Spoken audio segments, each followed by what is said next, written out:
Hola, soy Daniela. Gracias por acompañarme. Philip Joseph Farmer fue un escritor estadounidense de ciencia ficción y fantasía, autor de novelas y relatos breves. Fue uno de los autores de género fantástico más importantes del siglo XX y su denominada Edad de Oro de la ciencia ficción. Algunas de sus novelas recogen a personajes históricos o incluso a personajes ficticios de otros autores. Este relato cuenta la historia de Mark Franham, su esposa Carol y sus dos hijos, Tom y Mike, quienes creen estar viviendo la noche del 28 de mayo de 1980. De alguna forma, desde que se fueron a dormir la noche anterior, han perdido 4 días de recuerdos. Llega entonces el periódico del domingo, publicado antes de la 1 de la mañana, con la información necesaria para llenar las piezas faltantes. Al parecer, un objeto esférico gigantesco que los astrónomos han estado rastreando durante 3 semanas ha cambiado de curso y se dirige directamente hacia la Tierra. Mark encuentra copias de los periódicos del jueves, el viernes y el sábado, los cuales confirman la edición del domingo. Pero no puede recordar esos 4 días faltantes. Solo queda una opción: irse a dormir y repetir la misma rutina de olvidos y descubrimientos, un bucle en el tiempo que no conduce a nada. Hoy escucharemos Bocetos entre las ruinas de mi mente, de Philip Joseph Farmer.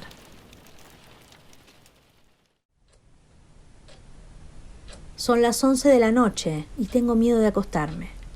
No soy yo solo. Todo el mundo tiene miedo de dormir. Esta mañana me levanté a las 6:30 como cada miércoles. Mientras me afeitaba y tomaba una ducha, meditaba sobre el caso del estado de Illinois contra Joseph Lankers, acusado de asesinato. Empezaba a apestar como si se tratase de un pescado con más de 3 días. Sin duda mi testigo estelar sería acusado de perjurio. Me vestí, bajé y di los buenos días a Carol con un beso. Me sirvió una taza de café y me dijo: «El periódico no ha llegado aún». Esto me puso de mal humor. Necesito tanto el café como el periódico de la mañana para ponerme en marcha. 2 veces durante el desayuno me levanté de la mesa y miré al exterior. Ni el periódico ni el repartidor aparecían por parte alguna. A las 7, Carol subió a las habitaciones para despertar a Mike y a Tom, que tienen respectivamente 18 años. Los sábados y los domingos se levantan temprano. Los días que deben ir al colegio tienen que ser materialmente arrancados de la cama. La tercera vez que me asomé a la puerta, Joe Gale, el repartidor, estaba en la puerta de al lado. Mi periódico estaba en el descanso de la escalera. Me sentí tan desorientado, como si me hubiese equivocado de sala en el Palacio de Justicia, o como si el juez hubiese condenado a la pena capital a un ratero cliente mío. Me sentía desconectado del mundo. No podía ser que fuera domingo. ¿Pero qué hacía allí el ejemplar del domingo, con su portada en colores ilustrando la sección de humorismo? Hoy era miércoles. Salí para recogerlo y vi a la anciana señora Douglas, mi vecina de la puerta izquierda. Miraba la portada del periódico como si no pudiera creerlo. El mundo se reestructura dentro de las líneas de la polarización. Mi pánico inicial se desvaneció. Pensé que en esta ocasión el Star se había pasado. En realidad, esto ocurre por confiar demasiado en las computadoras. Un pequeño cortocircuito y el periódico del miércoles aparece con el formato del domingo. El turno del Star debió decidir dejarlo pasar, ya que era demasiado tarde para rectificar el error. «Buenos días, señora Douglas», dije. «Dígame, ¿qué día es hoy?» «28 de mayo», respondió. «Creo». Salí al patio y llamé a Joe. De mala gana dio vuelta al manillar de su bicicleta y se vino hacia mí. «¿Qué es esto?», dije agitando el periódico. «Los del Star han perdido un tornillo, supongo». «No lo sé, señor Franham», dijo él. «Ninguno de nosotros lo sabe, a decir verdad». Por nosotros se refería, con toda seguridad, a los otros muchachos con los que se reunía por la mañana a la salida del periódico. «Todos pensamos que era miércoles, por eso he llegado tarde. No podíamos comprender lo que ocurría. Pasamos un buen rato discutiendo y entonces Bill Ambers llamó a la oficina. Gates, que es el jefe de distribución, estaba tan desconcertado como nosotros. La cabeza le daba vueltas. Los componentes del turno de noche se habían dormido durante un par de horas y algún gracioso había estado trasteando con la computadora. ¿Esto es lo que ocurrió?, dije. Me sentí aliviado. Cuando entré, saqué los periódicos de los 4 últimos días. Me senté en el sofá y les di un vistazo. El titular del miércoles decía: un objeto misterioso en la órbita de la Tierra. Me acordaba de los artículos del martes que informaban de que un objeto grande, de forma esférica, avanzaba hacia un punto entre la Tierra y la Luna. Se había detectado hacía 3 semanas, cuando atravesaba el llamado cinturón de los asteroides. En aquel momento viajaba aproximadamente a 57.000 kilómetros por hora en relación con el Sol. Posteriormente su velocidad se había reducido, había cambiado de sentido varias veces y era obvio que de no cambiar de rumbo otra vez, se acercaba a la Tierra. En el momento en que se encontraba a 2 millones de kilómetros de distancia, el radar había podido determinar su tamaño y su forma, pero no el material de que estaba compuesto. Era perfectamente esférico y tenía exactamente un diámetro de medio kilómetro. No reflejaba mucha luz. Dado que había cambiado su rumbo con tanta frecuencia, tenía que ser artificial. Manos extrañas o extrañas artes lo habían construido. Recordé el pánico y el gran número de artículos exaltados que aparecieron en la prensa y en las revistas, así como los programas especiales de TV a altas horas de la noche para discutir sobre su trascendencia. Todos los esfuerzos por obtener respuesta, tanto a las señales de radio como a las procedentes de los rayos láser enviados desde la Tierra, habían fracasado. Muchos científicos dijeron que probablemente no contenía pasajeros vivientes.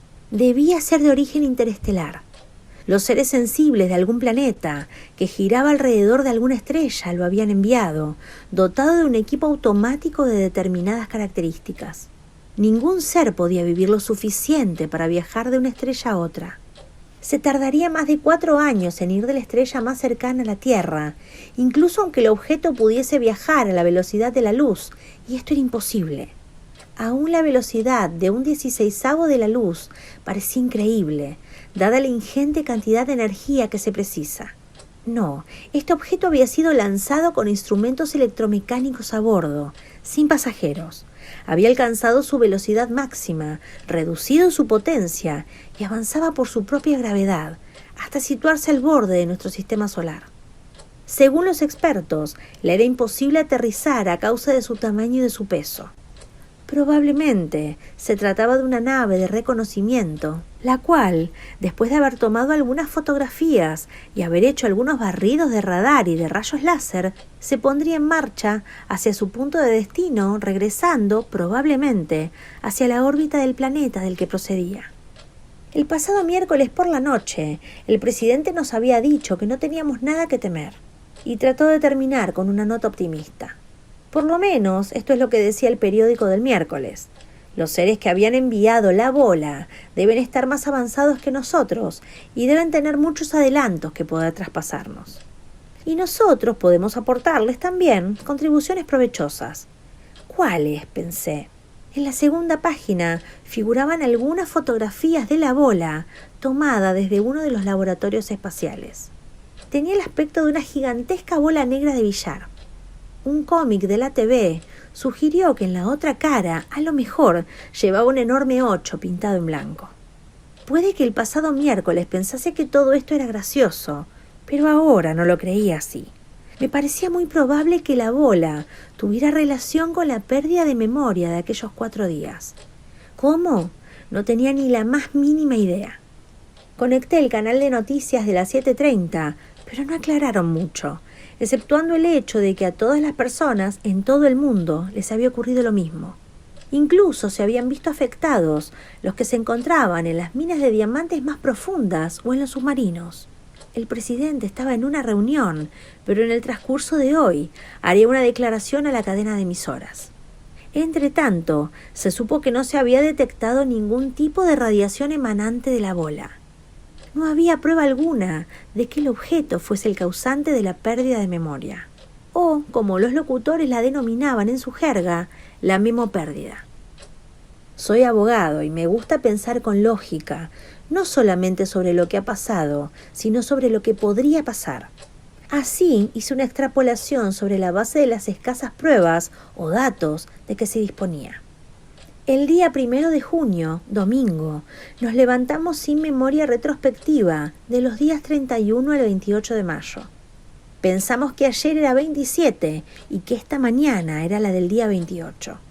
Si la bola era la causante de este suceso, ¿por qué había borrado solamente 4 días de nuestra memoria? No lo sabía, nadie lo sabía.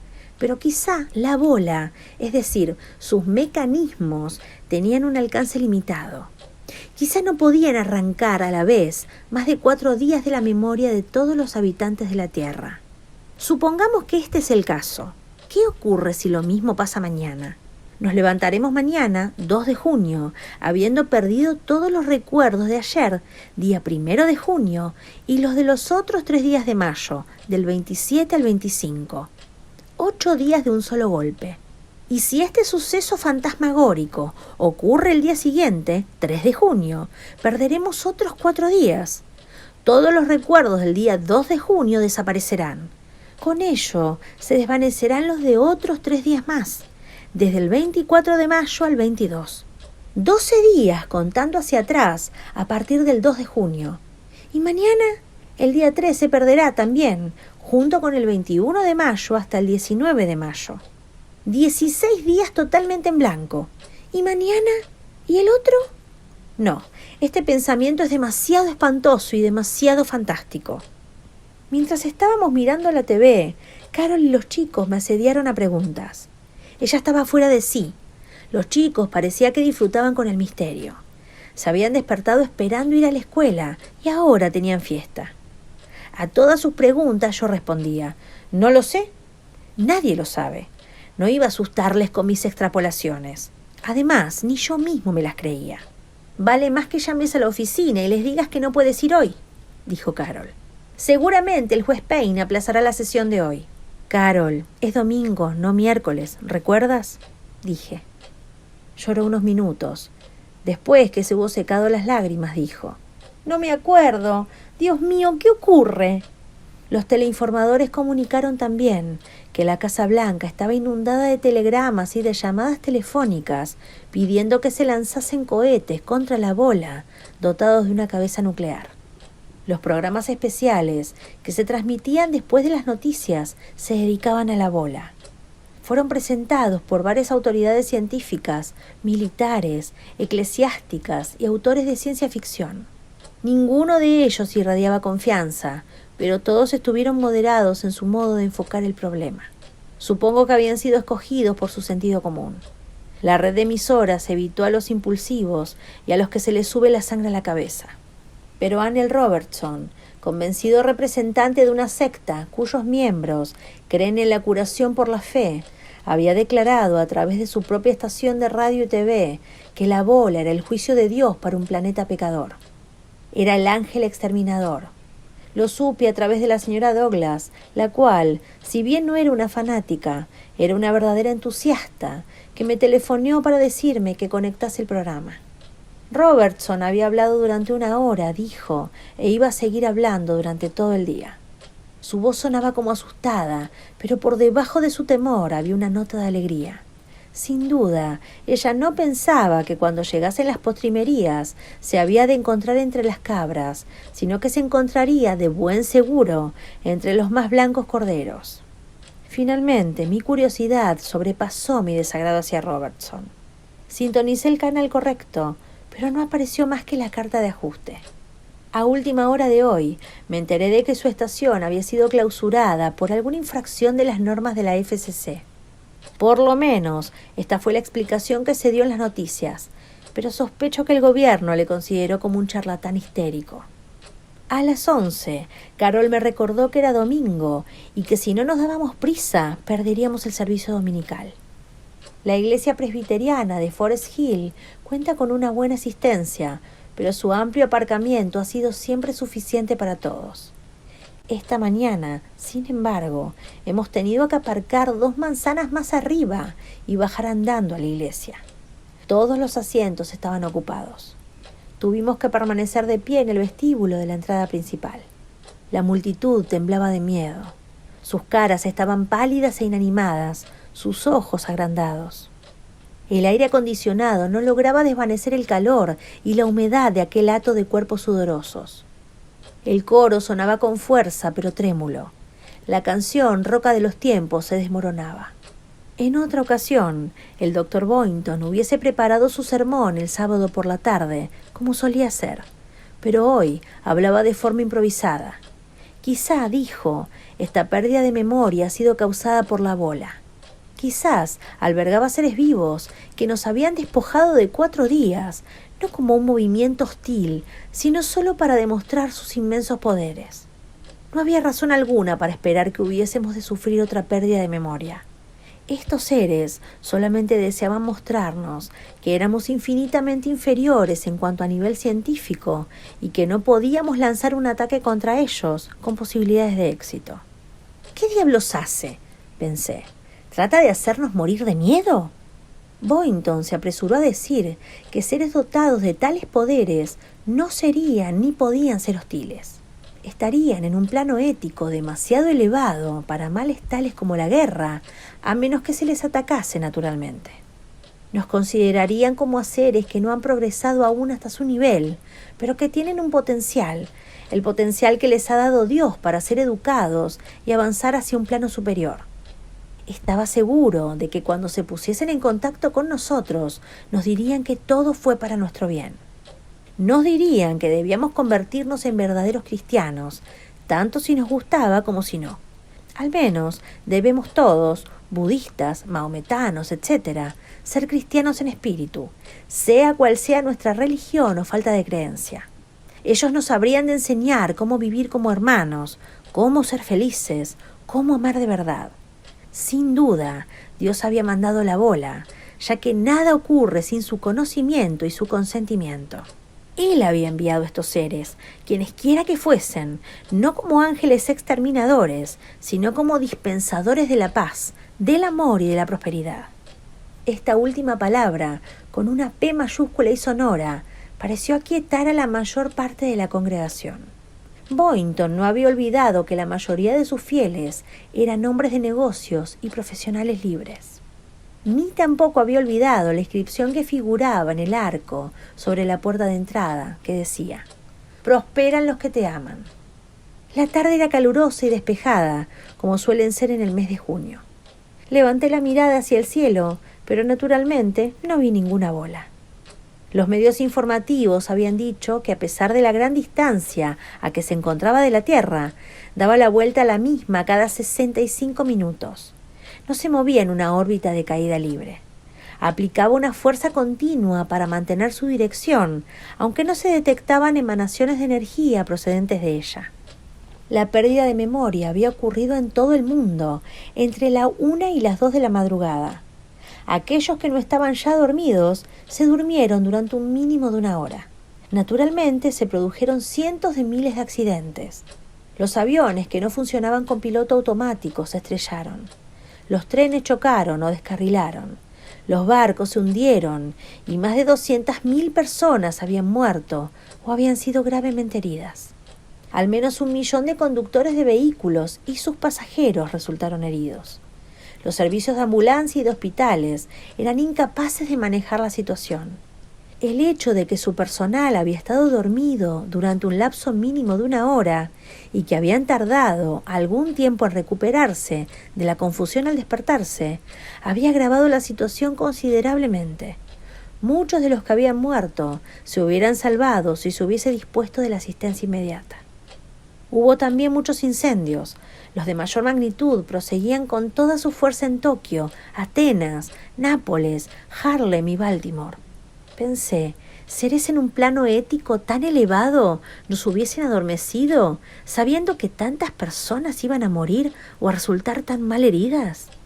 Un hecho curioso acaeció a 2 guardabosques que habían estado conduciendo una manada de elefantes en Kenia. Mientras dormían, fueron muertos por aplastamiento. Sea la que fuere la causa de todo esto, es muy específica. Solamente se ven afectados los seres humanos. El optimismo que Boynton nos había transmitido en la iglesia se derritió con el sol. Muchos deben haber estado pensando como yo, que si las palabras de Boynton eran proféticas, no teníamos salvación.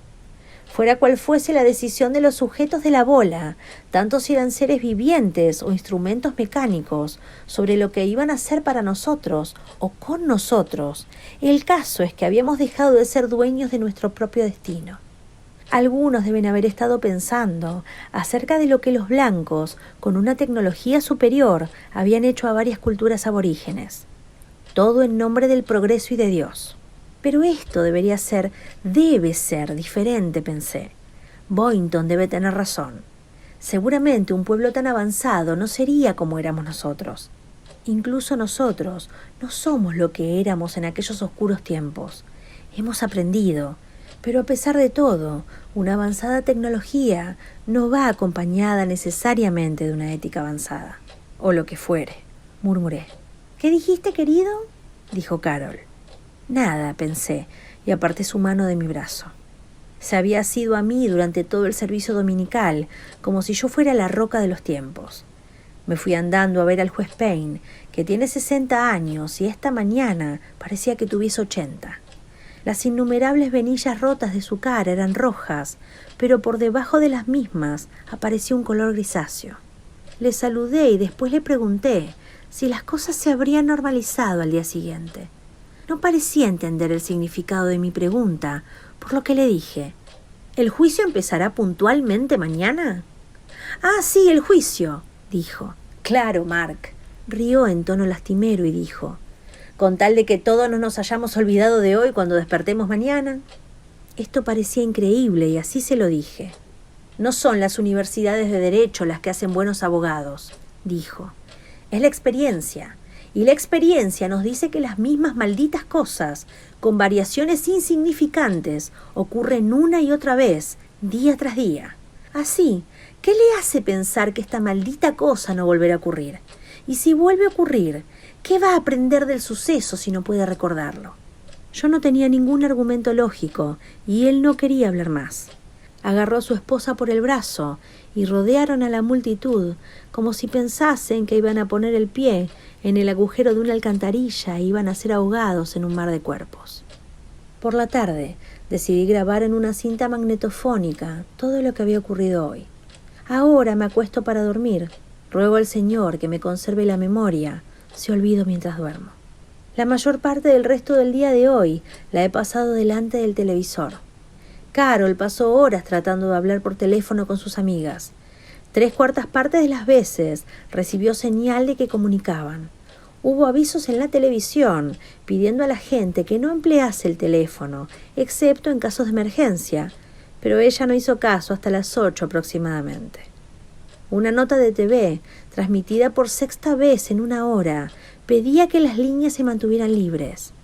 Unos 20 fuegos se habían propagado en toda la ciudad y los bomberos no habían podido ser informados a causa del bloqueo de las líneas. Lo mismo ocurrió con las llamadas a los hospitales. Le dije a Carol que dejase el teléfono y nos peleamos. Nuestra histeria reprimida se desató y los niños se retiraron arriba, a su habitación, y cerraron la puerta. Al cabo de un rato, Carol empezó a llorar y se echó en mis brazos, y después yo me puse a llorar. Nos besamos e hicimos las paces. Los muchachos bajaron y nos miraban como si les hubiésemos engañado, lo que evidentemente habíamos hecho. Para ellos ya no era una divertida aventura de ciencia ficción. Mike dijo: «Papá, ¿podrías ayudarme a repasar las lecciones de aritmética?» Yo no tenía ganas, pero quería disculparme por la incómoda escena anterior. Dije que sí, y después, cuando vi lo que tenía que hacer, dije: «¿Pero qué es todo esto? ¿Qué le pasa a vuestro profesor? Nunca vi tanto...». Callé. Naturalmente, había olvidado todo lo que había aprendido en los últimos 3 días de escuela. Tenía que estudiar las lecciones de nuevo. Esto nos llevó hasta las 11, aunque hubiésemos podido haber ido más rápido, si yo no hubiese insistido en ver las noticias cada media hora, durante 10 minutos por lo menos.